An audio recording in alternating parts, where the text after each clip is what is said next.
Okay. Good afternoon, everybody. So I'm going to give you an introduction to multi-threading with C++20. And as part of talking this through, then I'm going to make two assumptions. Firstly, that you're starting a new project, so there's no pre-existing code that's going to limit your uses of C++20's threading facilities. And secondly, that you do indeed have a C++20 compiler and library. If either of those don't apply to you, then you won't be able to use things quite as I presented on the slides, but you can usually take the ideas and apply them to code that's either restricted to older compilers, or that you can help migrate existing code, but it won't be able to use things quite as they are presented. So we're going to look at a couple of things. I'm going to start with choosing your concurrency model, and then we're going to look at actually, if you're using explicit threads for your concurrency model, then how do you manage those? And then finally, the tricky part, which is synchronizing data. So when you've got a problem that you want to use multi-core hardware to take it, to make your program faster in some fashion, then you've got to choose quite how you approach that. So you've got to think, what is the reason that you're doing this? What are you trying to gain from it? And there's two fundamental reasons that you might do. And the first is scalability. You know that your problem has lots of independent parts and could, in theory, be divided up over however many processes your users can throw at it. And you want it to seamlessly work across whatever target platform it runs on. If someone runs it on an ancient single-core machine, then it should run. And if they want to run it on something which has got a thread ripper in with loads of cores, then it should run. And you want it to just work without problem and take advantage of those more cores. So you want scalability. And the second reason why you might want to use concurrency is because you want to have a separation of concerns. You've got things which are part of your application, but they are potentially long-running processes that you want to have running, and they are fundamentally separate from each other. They might communicate during their lifetime, but you want them to be running all the time. You might want to have something that's doing spell checking in your application, or putting the red wigglies in your code to highlight the fact that you've got a typo. And you want that to be running in the background. And so you don't want that to be interfering with other operations that your application might be doing. So you run things on separate threads in order to separate the concerns. And so you don't have to have them all tightly integrated into the same event loop.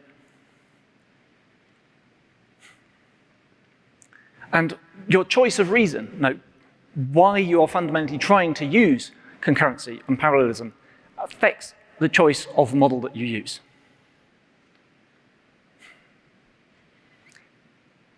If your purpose is for scalability, then Amdahls Law applies. The speed up is 1 divided by the serial fraction of your code, which is 1 minus the parallel fraction, and then the parallel fraction divided by the number of cores. And so as the number of cores goes up, then the number on the bottom will get smaller, and so the scalability goes up. As the fraction that can be parallelized goes up, then likewise, the overall speed up goes up. But you have to be careful about this, because it's not necessarily as straightforward as you might think. If you say, well, 90% of my program can be parallelized, that might sound like quite a high fraction of your application. But if we put in 1,000 cores, that still only gives us 9.9 times speed up, which on 1,000 cores doesn't sound as desirable as you might be hopeful. Even on 100,000 cores, you still don't make it to 10 times speed up if only 90% of your application can be parallelized.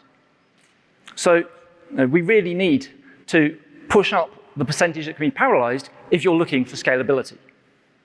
If you can 99% of your scalability of your application can be parallelized, then on 100,000 cores, you can get almost a whopping 100 times speed up.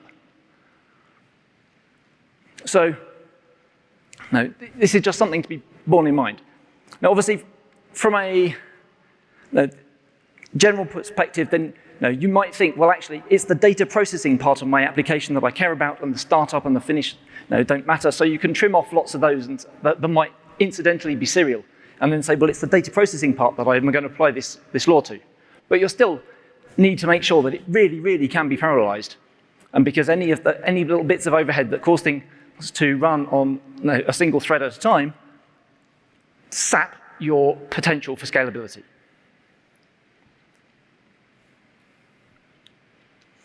Okay, that said, then if you are looking to do things in parallel, then the easiest thing to do, if it works for you, is to use parallel algorithms.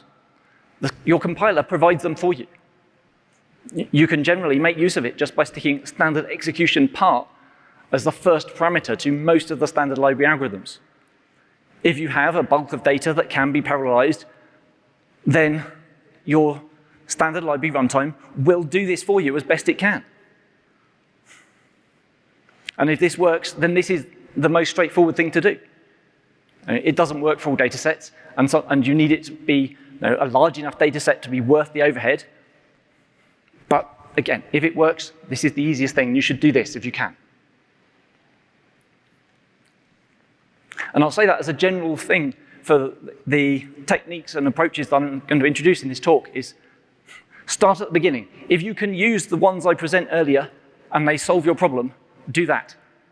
The ones that I introduce later on in the talk, you should be using less frequently and only if you need to.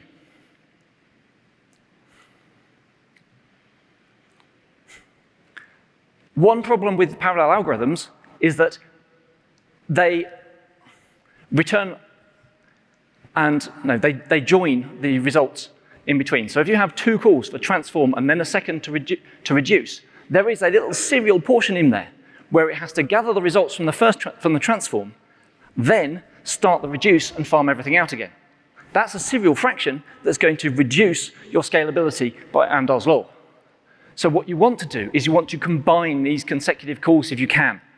Now, you want to do something with transform reduce as a combined operation. If otherwise, you would be writing transform and then reduce. And there are lots of ways that you can combine the operations, sometimes with a bit of creative thinking in the way that you wrap things into ranges and pass function objects to things like transform reduce. But you can, in a large number of cases, convert big bulk data processing into a single parallel algorithms call that then will parallelize nicely.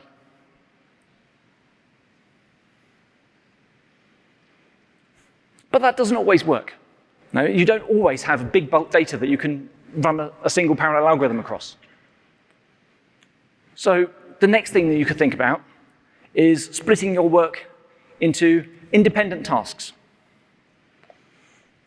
which you can then give to a thread pool to actually run those tasks. Sadly, we don't yet have a standard thread pool, so you're looking for a non-standard extension here, but there are many around. But the model is the same. Now, you have your thread pool, which manages actually the execution. The thread pool determines the number of threads. It determines how the tasks get divided among those threads. That's all abstracted away from you. You just pass the work to be done onto the thread pool, and then it's taken care of. And the implementation takes care of scaling your work and making sure that it takes advantage of the inherent hardware parallelism available in your platform.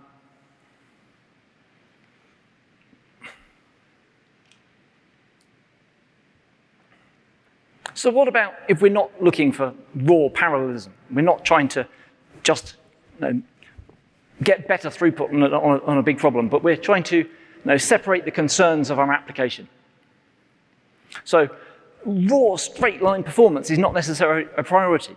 we're potentially after things like responsiveness and low latency and things like that, rather than literal raw throughput. And so you tend to be thinking in terms of larger sequential tasks that each of them can happily run concurrently with the others, maybe in the background. And in which case, then you're probably starting to think about dedicated threads. And if you're trying to do this, then standard JThread is what you should reach for. When you pass the constructor, you give it a callable thing that you want it to run, and it will start you a new thread and run that task on it. So, starting and managing threads. How do we do that beyond just the simple declaration of a JThread? Well, I'm going to take a little sidetrack from that and talk about cooperative cancellation first. So many applications have tasks that are running that they might need to cancel. You might have a 3D render that you wish to cancel, and you hit the nice cancel button in the GUI. You want it to actually do something and stop that 3D render. You might be downloading a file. Likewise, you want it to cancel. And obviously, you don't need a GUI to want to cancel things. You might be running a command line application and hit Control-C. Or your application might detect that the network's gone down, and so it wants to cancel something internal. Or detect that you've typed some new characters into your editor. So that background compilation that it was doing, it wants to stop that so it can start a new one that deals with the current state of the code.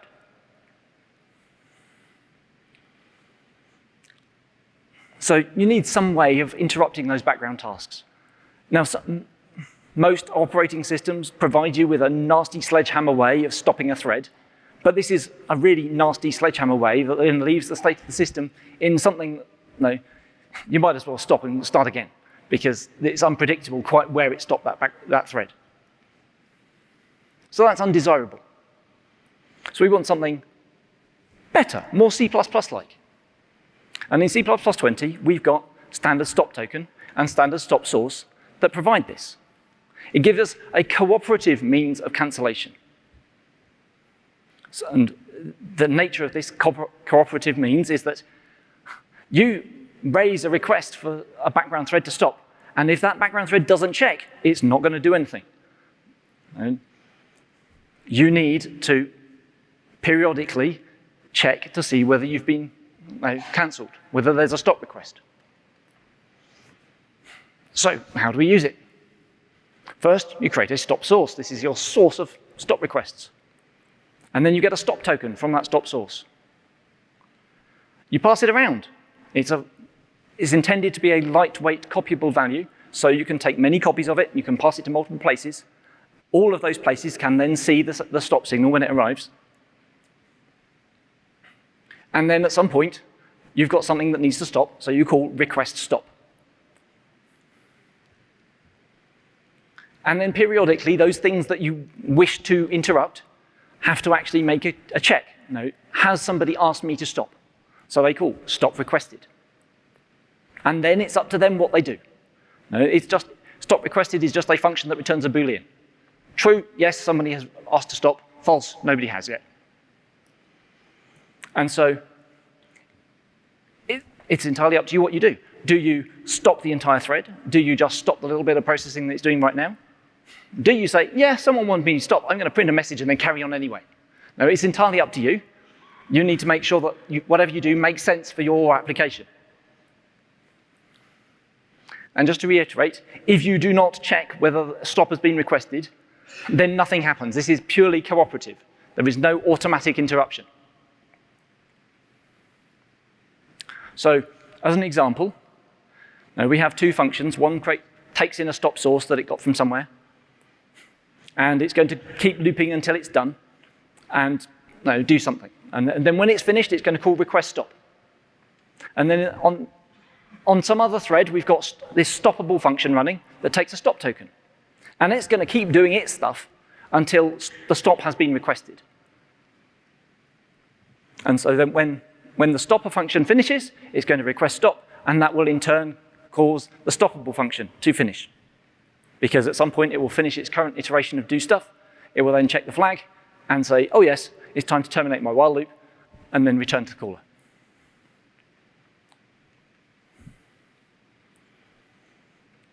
One very nifty part of the stopped token facilities is this stop callback feature.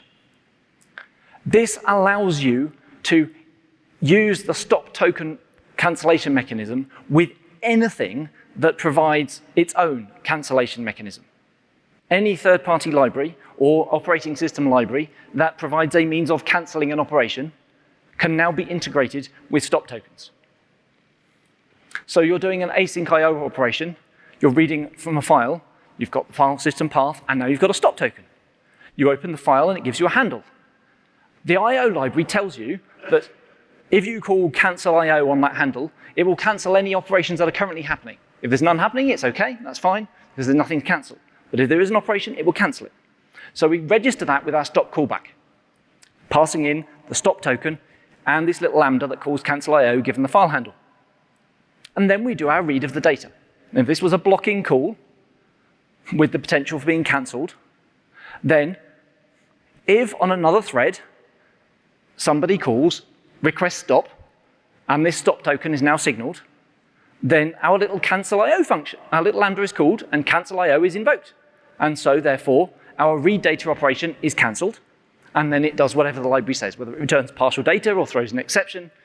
You check what your IO library says, but no, the operation will be interrupted. I see there is a question. If you want to maybe go out to the microphone so people can hear.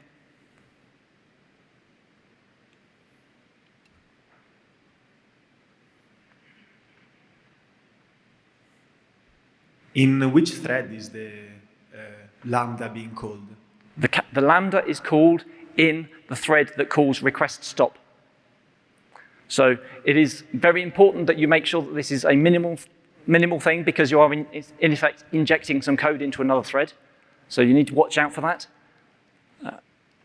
But it does mean that therefore it is running, it's on a thread that actually has scope for running some code, because the thread that you want to interrupt is blocked on its I/O. Have another question. Can it be moved, or just should it always be copied? Yes, you can move a stop token, but it's lightweight, so it's easy to copy as well. Okay, so stop tokens are really powerful, but there's a reason why I introduced them before we started about managing threads, and that's because they do integrate with JThread. So 99% of the time, if you're trying to manage explicit threads in a C++20 code base, you want to use JThread. You can potentially use standard async if you do it right, if you want a result from the thread operation. So you've spawned a thread in order to calculate some specific result that then you can get back into a future via standard async. But most of the time, then if you're managing explicit threads, that's not what you're doing. Because if you were calculating results, then that's a task-based thing that you probably want to put on the thread pool.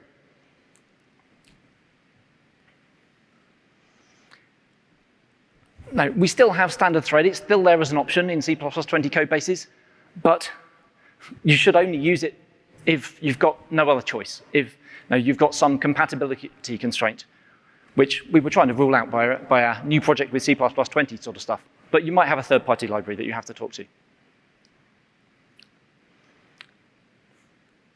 So when you construct a JThread object, it starts a new thread.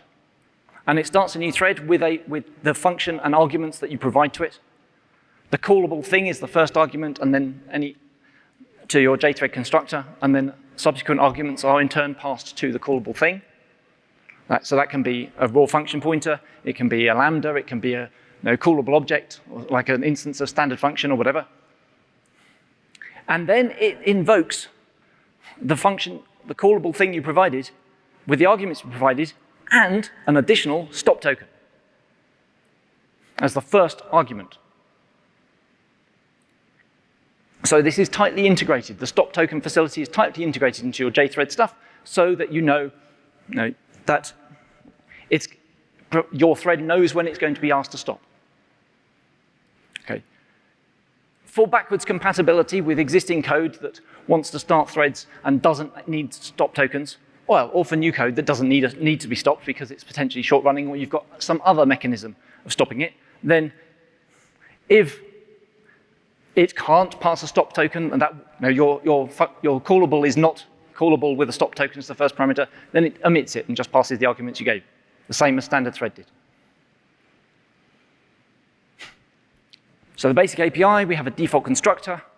We have the callable constructor that starts the new thread, which constructs a stop source internal to the JThread and passes the token. The destructor is one of the things that is really nice about JThread, whereas with standard threads, you always have to decide to explicitly join or detach, and the destructor will terminate if you haven't done one of those. The JThread destructor always joins, but first, it asks the thread to stop by signaling the stop token. And this is really nice. It now makes it a proper RAII type. If you use it in a scope, at the end of the scope, then it will ask the thread to terminate, and then wait for it to do so. You can always get the ID, which you might be able to use for a table lookup or just for writing out for debug information. And then you can explicitly wait for a thread to finish by calling join. And if you call join, then that doesn't on its own request stop from the stop token. You have to explicitly call that later.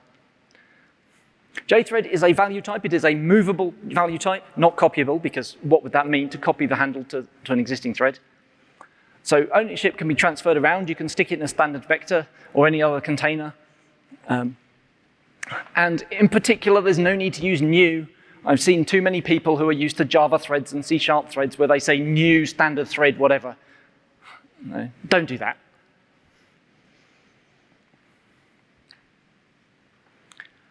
For safety purposes, then the callable itself and the arguments are copied into storage local to the thread, which potentially helps avoid dangling references and race conditions. Obviously, if you really do want a reference to something, you can use standard ref, so that the thing that's copied is the reference wrapper. Alternatively, you can use a lambda with a reference capture, but again, be wary of dangling references. So just an explicit bit of code demonstrating the destructor semantics. We have our thread function that takes a stop token as well as some other arguments, and it's going to do stuff in a loop until somebody has requested that it stops. Then we have our foo function that starts a JThread. It's running our thread function, and then it's going to do some stuff of its own. And then at the end of the function, the destructor will signal the stop request and then join with the JThread and wait for thread func to finish.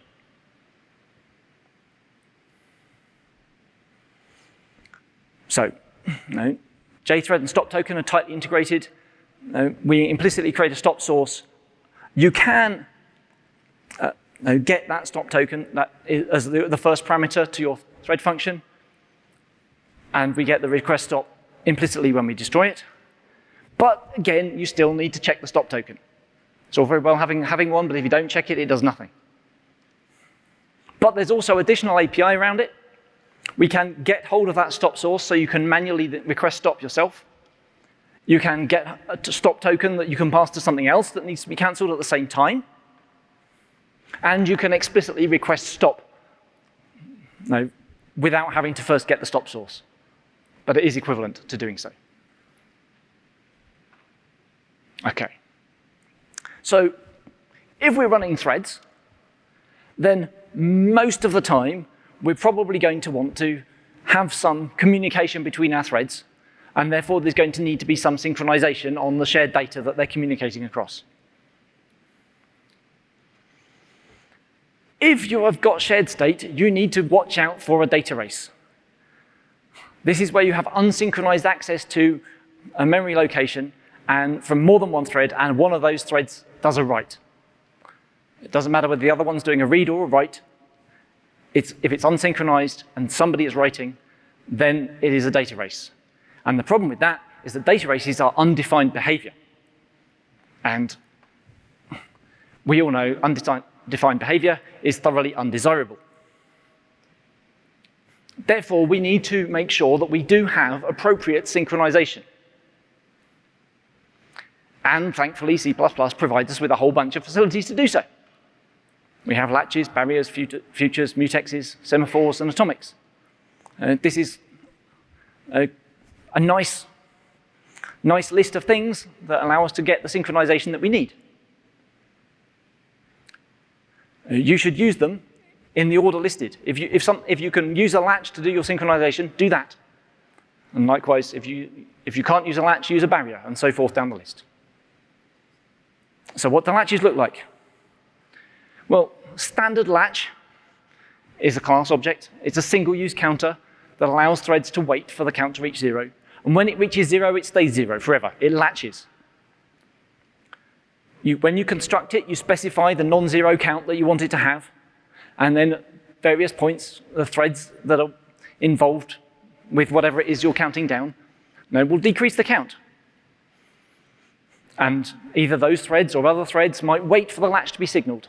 And then when the count finally hits 0, then all those threads that are waiting are now woken up. And any additional threads that try and wait afterwards immediately return because the latch is already signaled. So the API is quite simple. We have a constructor that takes a count. You can count down to decrease that count. You can wait for the count to reach 0. Or you can arrive and wait as a single combined function which does both of the above. It counts down and then it waits. So you might wait for some tasks to finish. You have some function foo that's got, somehow it conjures up a thread count of how many background tasks it's going to run. It creates a latch with that count. And then it's got a vector of data which your background threads are going to populate.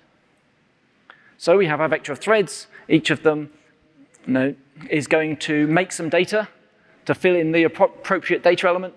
And then it's going to count down the latch to say it has created its section of the data. And then the threads they're still running. They're going to do more stuff that's appropriate to whatever your task is. And then the main thread, having started all these background threads, is going to wait for the latch. And this waits for all the threads to have done their make data section. They're still running, potentially, doing their extra stuff, but they've all completed the make data line. And so we know that our data vector is now complete. And so now we can call process data on that vector of data, and we have nice synchronization there. And then obviously at the closing brace, then the JThreads are destroyed, and we will wait for them all to finish. And note that in this case, there's no stop tokens because we decided that do more stuff is just going to progress linearly to the end, and we're not going to try and interrupt it.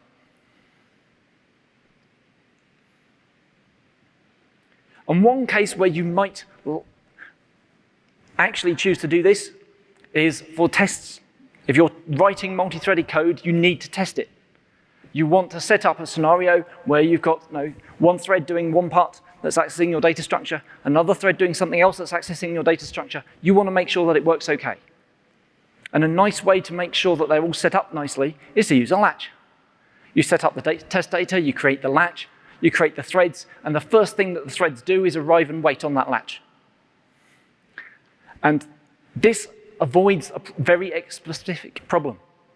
And that is that starting threads takes a long time, comparatively.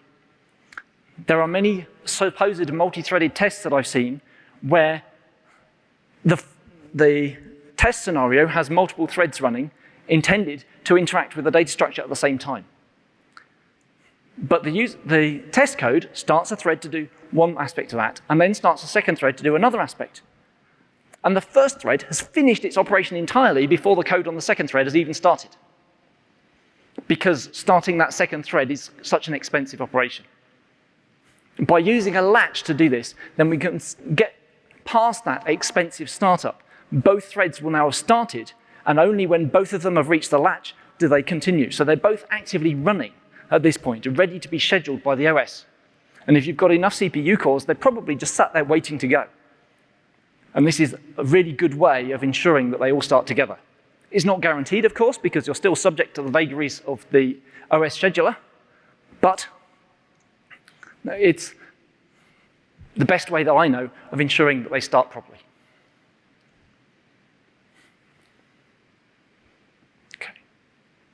If a latch doesn't work because you need something that is more than just that one-time synchronization, then maybe a barrier works for you. Because standard barrier is reusable. It's intended for a loop, because it works in phases. You can structure your barrier with the count of how many threads are involved, and the completion function that is going to run at the end of each loop. And then your threads, they arrive at the barrier, and when they've all arrived, then the completion function is run. And then the barrier is signaled, so any waiting threads are released, and then the count is reset. And so you can do this in a loop. And this works great for operations which you're running in a loop where you've got either data which you can have, which arrives in chunks and then multiple threads process each chunk as it arrives, but then they all need to finish on processing the first chunk before, then you reset, you get the second chunk, and then they all process the second chunk. Or alternatively, where you've got a pipeline where you have a discrete step of moving the data to the next thread in the pipeline, but they're all synchronized in their steps like that. The API, again, is quite simple. It's a template and has a template parameter, which is the task type. You don't have to specify the template parameter, and if you don't, then you don't provide a task for it. And you also provide the count, which is the number of threads that are involved in the barrier. A thread can arrive at the barrier, and it gets back an arrival token, which you can then use to wait. Alternatively, you can combine the two operations, which is what you're going to want to do most of the time, which is to arrive and wait for your barrier. And as another alternative, you can arrive and drop and say, I'm arriving at the barrier this time around the loop, but next time I'm not going to participate anymore, so decrease the count permanently. So the first time through, there are 5 threads. The second time through, if somebody calls arrive and drop the second time through, then the count is only 4. If again, someone calls arrive and drop, the count is only 3 this time, and so forth.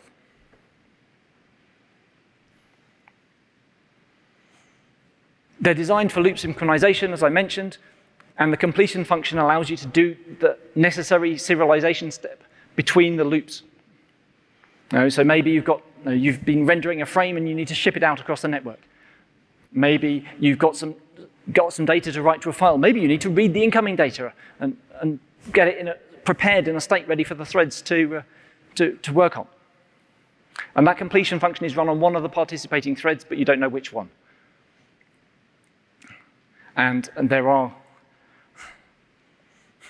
is a standardization proposal currently before the committee to alter the wording around quite where the completion function runs.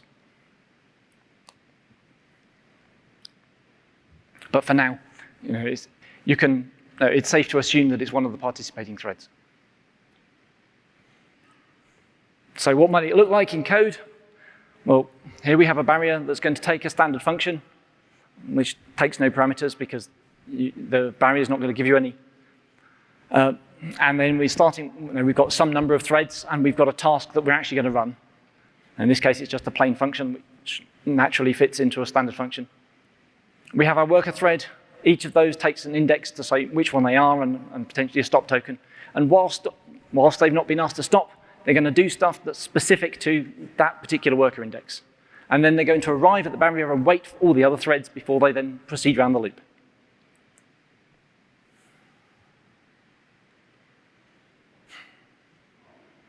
If you don't have a loop synchronization issue, then maybe barriers don't work. Maybe futures work for you instead. Futures are a mechanism of one-shot transfer of data. So that might be because you've got an asynchronous task that's creating a set of data from which standard async will deal with for you. Or alternatively, then you can use standard promise, which gives you a means of explicitly setting the data from one thread to be transferred to another. Or package task, which allows you to wrap up some data in a way. Potentially, you can then submit your package task, which is now a callable thing.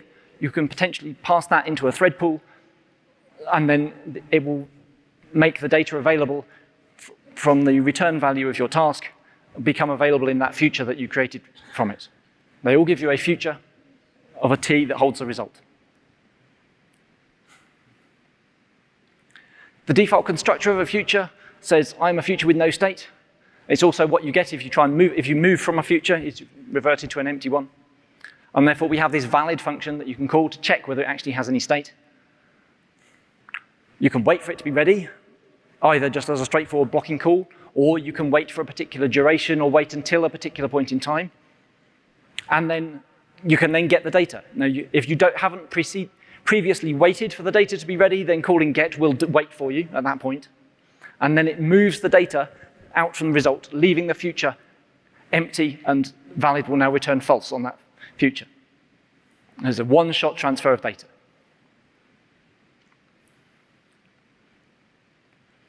So if you're waiting for some data, then you have a future, you have this blocking function.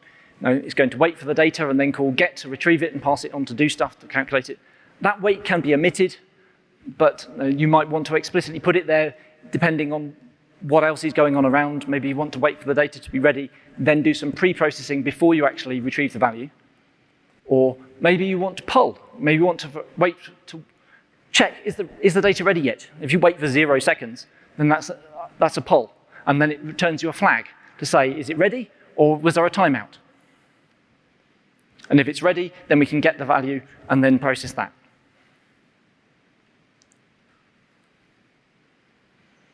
If you're explicitly using a promise, then we have this sort of API. We have a default constructor. This time, the default constructor creates the shared state. It is waiting for you to give it a value, at which point it can be transferred to the associated future. You can get that future with a call with the getFuture member function, which can only be called once per promise. You can set the value, or you can set an exception, because the future's shared data can store an exception too. If it stores an exception, then when you call get, it will throw that exception rather than returning a value.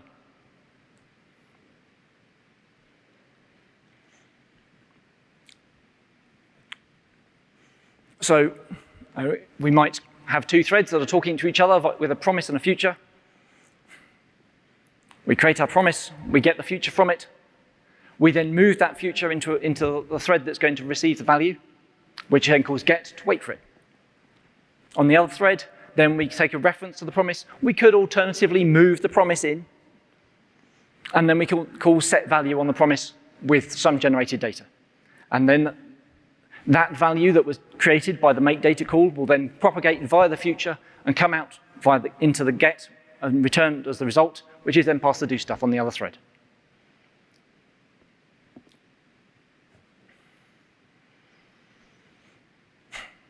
If, on the other hand, you didn't store a data value, but you stored an exception, then when you call get, as I mentioned already, that will actually throw the exception. So this will throw an object of my exception, which you hope that you can actually cancel. If you actually wrote the code as on the screen, then thread 1 would terminate your application because there's nothing to catch that exception.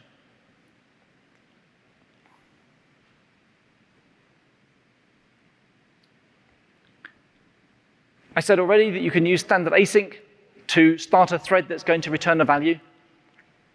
Standard async has an optional first parameter that tells you what you want it to do with your task. That should always be standard launch async. Which tells async that you want to start a new thread. If you omit it, then the library can decide at a whim whether it starts a new thread for you or not. And if it doesn't start your new thread, then it doesn't run your function at all until you call get on the future, or wait. In which case, then it actually runs a task on the thread that is waiting. And because you don't know in advance whether or not that's going to happen, then you don't want to do that. If you have the strange scenario where you do always want it to run the task on the thread that's called wait, then you can say standard launch deferred instead.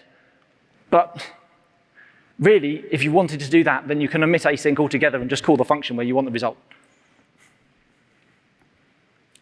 The futures returned from async are slightly odd. They own the thread. They have an internal handle, a bit like a JThread, and the destructor of the future will wait for the async thread to finish.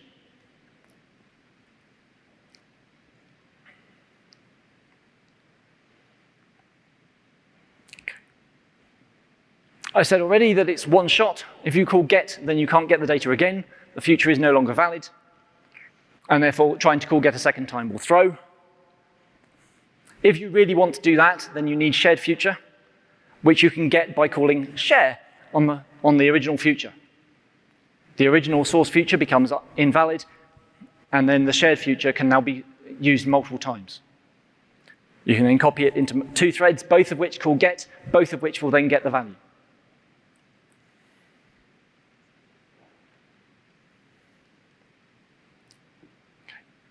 But futures are one shot. You can only transfer one piece of data, even if you can receive it on multiple threads with a shared future. And so therefore, sometimes you need to do something else. And if you need to do something else, then probably what you want to do is synchronize your data with a mutex. But be warned, mutex is short for mutual exclusion. It is a means of preventing concurrent execution. This is going to reduce the scalability of your application if you start putting mutexes in, because it adds a serial section. So we should use them as sparingly as possible. C++ has 6 mutex types. This is mostly 5 too many. You should use standard mutex, and only standard mutex, unless you have a very, very specific reason and have profiled your code and determined that that really, really, really is important, that you use something else.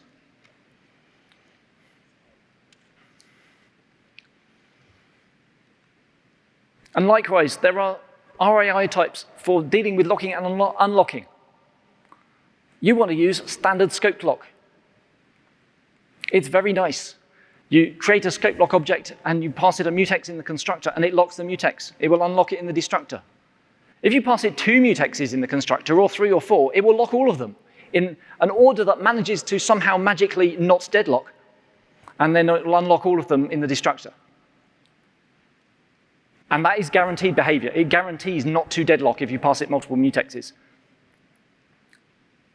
Even if you use it on have a second thread and you pass the same 4 mutexes in a different order on a different thread, it's OK. The runtime library takes care of you. Very occasionally, you will need to use unique lock, particularly if you're using condition variables. And LockGuard is there if you only want to lock 1 mutex and you need backwards compatibility with something C++ 17 or earlier. Or where you don't have scope lock. Shared lock is for the shared mutexes which you're not using, so you don't need to worry about that. Anthony? Yes. The guarantee to not deadlock unlocking multiple blocks? Yes. Does that work well in practice? Stack Overflow tells me that it's very difficult to run that algorithm, and it might be costly, or what's your kind of gut feeling on it? Yes, it works. And yes, potentially it's slow. No. So those cases where you do need to lock the multiple mutexes, you should use it rather than trying to do anything else. But if possible, you should design your code so you don't need to lock multiple mutexes. Makes sense. Yeah, thank you. OK, so yeah, we have an example. We have some data, in this case an int. It could be anything. And we have a mutex to protect it. We create our scope lock object and give it a mutex, and it will lock the mutex. We do something to our data, and then at the end of scope, we unlock our mutex without doing anything explicit. The destructor takes care of it.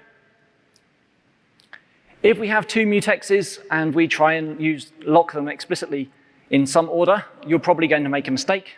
There'll be threads that lock things in the other order which will deadlock.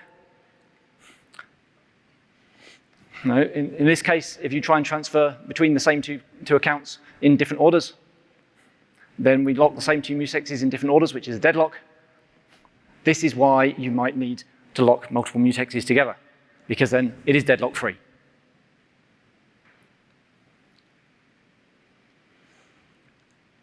If you're passing data between threads in your application, then you might want to wait for it to get there.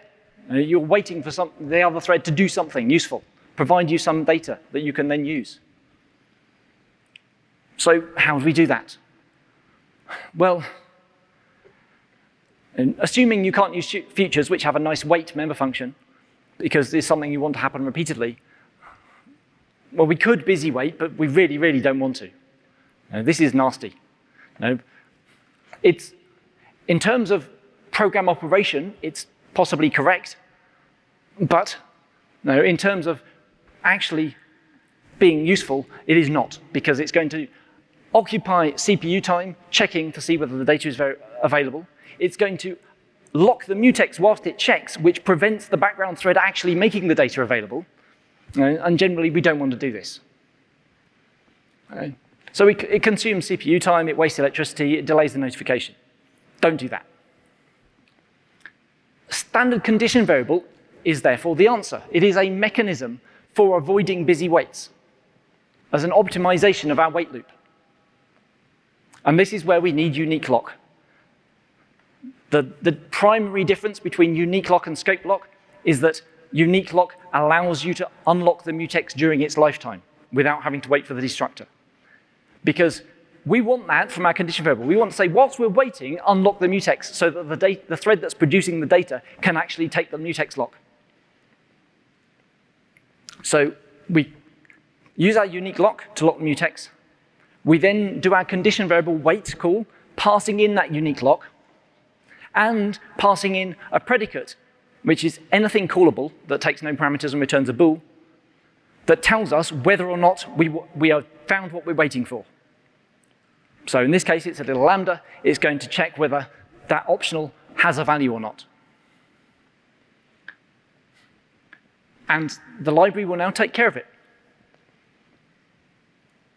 When data is available and we get a notification, then we will wait from the wait. We will check the predicate.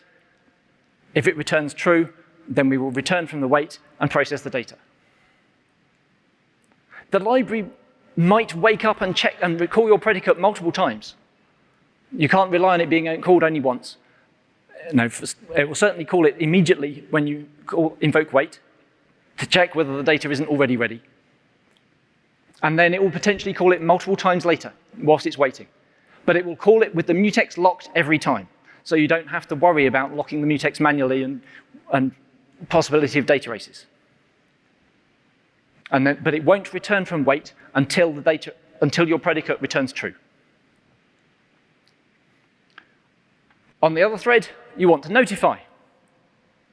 And so we have a call to notify one after we've made the change to the data. Note that because we're not using passing to condition variable here, we can just go back to using scope lock.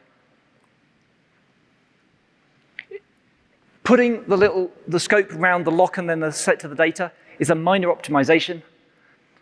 It does two things. Firstly, it reduces the scope of the lock to only that which is required to make it work. It's always good to minimize the length of time that you're holding a lock. So calling notify whilst holding the lock is unnecessary, so that's an unnecessary extension of the mutex lock time. And also, it allows the other thread to wake up quicker, because it might wake up immediately upon that call to notify. If you haven't yet hit the curly brace, then this thread that's doing the notify still holds the mutex, and the other thread will wake up from the wait, try to lock the mutex in order to check the predicate, and then say, oh, I can't get the mutex because the other thread's still got it, which then adds an extra delay.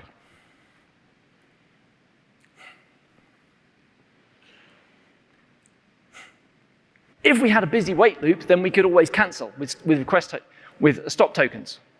But standard condition variable doesn't work with stop tokens. For that, you need standard condition variable any.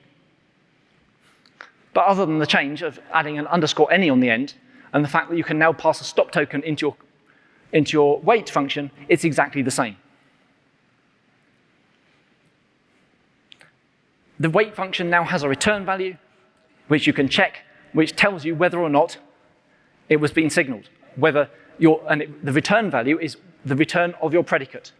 So if the wait is interrupted with a call to notify, then it checks the predicate and returns true, hopefully.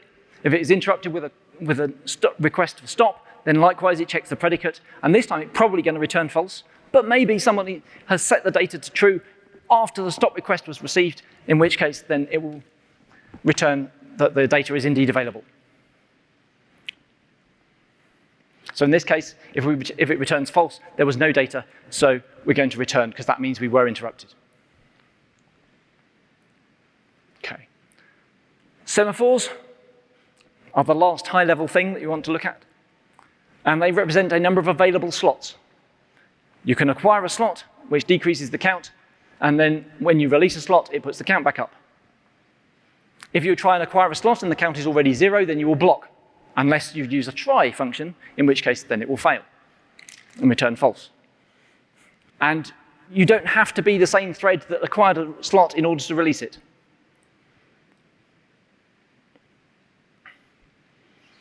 If you want to know how to do things that are useful with semaphores, follow the link in the slides to the little book of semaphores or Google it. It's not so little. There are a lot of things you can do with semaphores. Mostly you're better off using the high-level structures in the C++ library rather than trying to construct something the same from semaphores. But it's fun to read through and try and work out how it all works. A binary semaphore is so named because it has two states, one slot free or no slots free, and you could use it instead of a mutex, but standard mutex is probably better. In C++20, the type is standard counting semaphore with a maximum count, and standard binary semaphore is an alias for counting semaphore with a count of 1. We have blocking calls to acquire and non-blocking calls, which either return immediately or after a duration or after a time point if they can't actually acquire the semaphore by the time. So if we have a simple function that acquires a semaphore at the beginning and does some stuff and then releases it at the end, if the semaphore has 5 slots, then at most 5 threads can be here. Now, there are 2 number 5s on this slide. They are different. The 5 in blue in the angle brackets is the maximum count of the semaphore, and the 5 in red in the parentheses is the initial count of the semaphore. So that could have been 0, 1, 2, 3, or 4, as well as the 5, with the same 5 in the angle brackets. But that would depend on exactly what you were using your semaphore for. Obviously, if you start with slots of 0, you have to call release before any thread can acquire a slot. Okay, atomics are the last thing that you should reach for, only if you really, really need to. But we have them in C++20 because sometimes they are indeed necessary. They are spelt standard atomic angle brackets T, where T is the type of the data that you're storing. It must be trivially copyable, and it must be bitwise comparable. So copying it around with memcopy and comparing it with memcomp is a must work for it to be usable with standard atomic. But other than that, it can be anything. It can be a struct. It could be a struct with 10 million chars in it. You can use that with atomics. It probably won't work exactly like you intended because you're using atomic hoping for nice LockFree CPU instructions, and then the compiler's likely to say, that's far too big, I can't do that. I'll use a spin lock instead. So you need to watch out for that. There is one case, well, 2 I suppose, where it's not required to meet these trivial requirements, and that is where the type is one of the standard library smart pointers, shared pointer, or weak pointer. Since C++11, there's been free functions that allow you to do atomic operations on shared pointers, but nobody used them right, if they knew they existed at all. And so we have atomic of shared pointer, which deals with the cases where you do want that.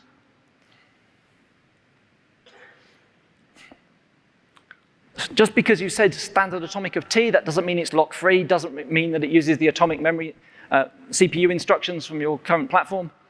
There might be an internal mutex, which is probably a spin lock. There are 3 types which are guaranteed to be lock-free. Atomic flag, atomic signed lock-free, and atomic unsigned lock-free. Atomic flag is a very, very simple Boolean, which doesn't even have the full set of Boolean operations. And the integer types don't tell you how large they are. You have to actually query that in some other way. But on most platforms, standard atomic of an integral type is going to be lock-free, and so is standard atomic of a pointer. But you can always query with the is always lock-free member variable. It's a context for a variable.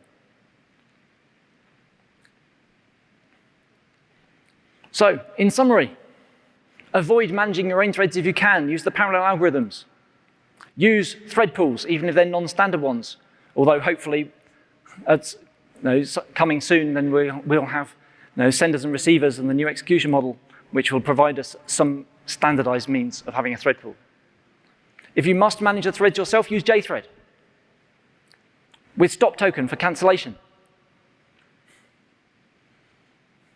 Then if you need to synchronize data, start with Latch and barrier in future, because those are the high-level things that are easiest to manage.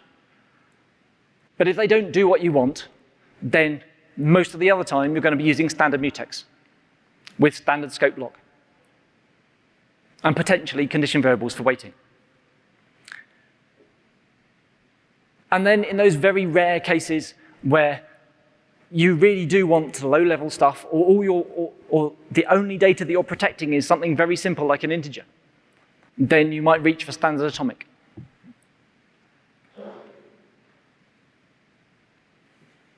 Okay, that is prepared material.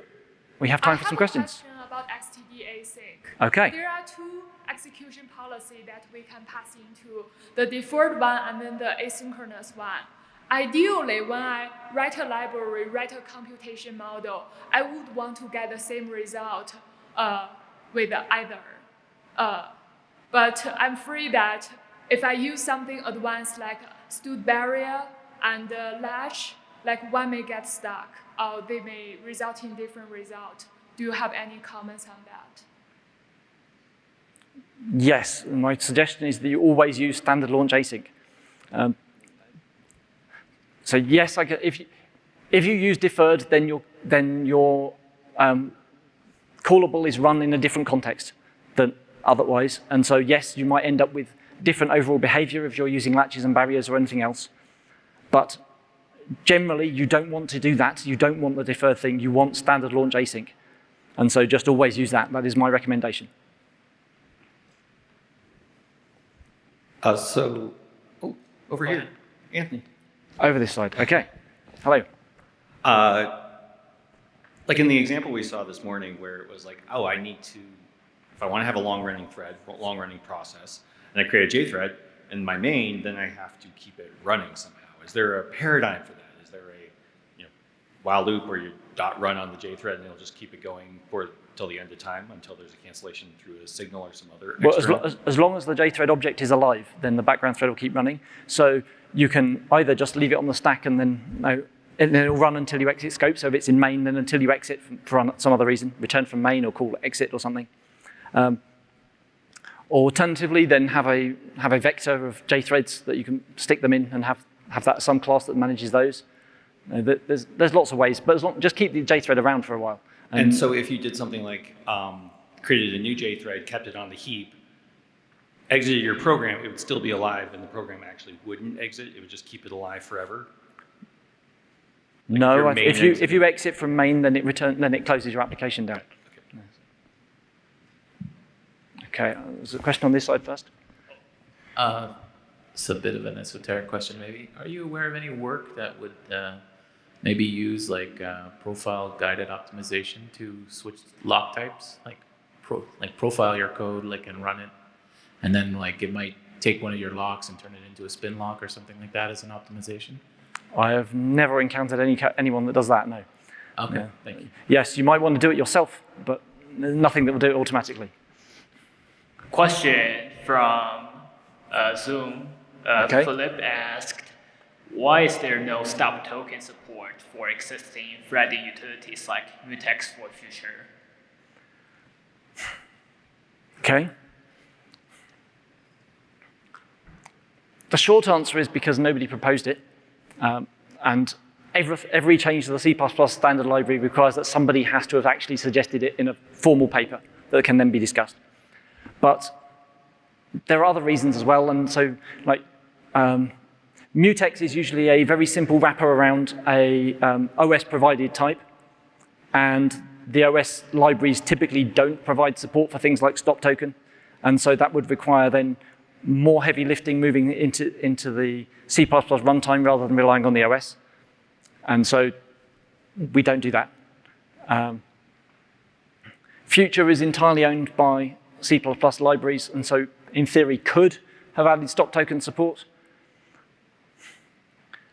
But as a general principle, then the things that we're working with Future, then we're wanting to move to the new senders and receivers execution model, and that provides a better solution, and that does integrate with stop tokens. And so hopefully when we get there, then that will solve most of the problems around trying to integrate existing code with stop tokens.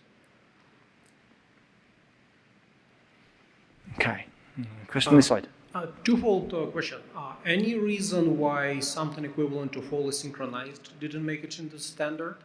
And regardless of that, is there any reason why it should be avoided? Because in my opinion, it's a pretty useful tool for synchronization, and that guarantees correctness. Okay, so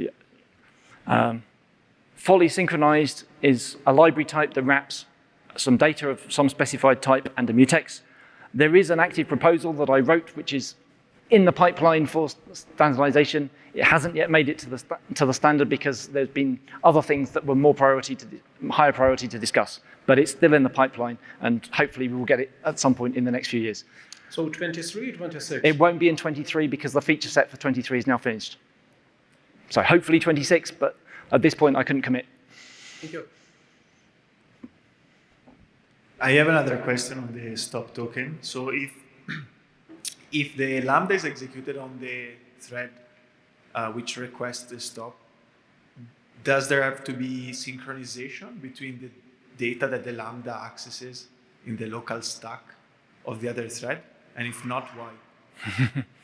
So yes, it depends on what data that you're thinking of. So in general, yes, there requires to be synchronization. But the act of creating the stop callback means that any data that was visible at the point of creating the stop callback, if it hasn't changed in any way by the time the callback is invoked on the other thread, then you're okay.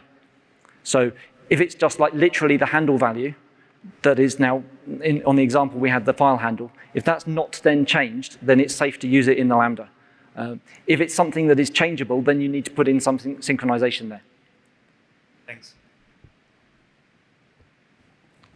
Okay. Hi, thank you. One of the things, I was talking to a colleague during the talk, and I realized there's sort of two uses of threads in the community. One is sort of what was described, which is using threads to make an application responsive, either to events or a GUI or something. And the context we were usually coming from is using threads to make an application fast in terms of like a high performance computing filling the machine. And previously, the sort of state of the art had been the Intel TBB library for that case. And the conventional wisdom was never use the standard library Mutex or thread pool.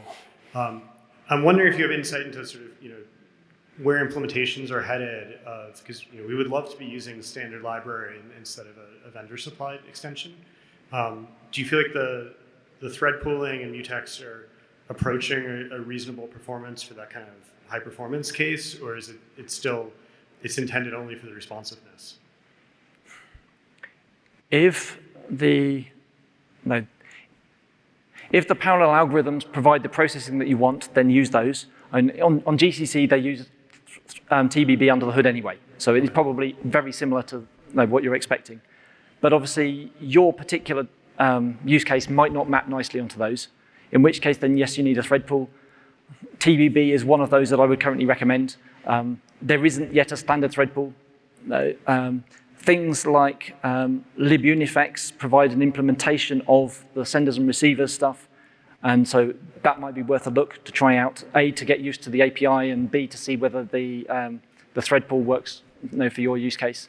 But yeah, until we have a standardized one, then I can't say what the implementations are doing with the standard thread pool, because there isn't one. Thank you.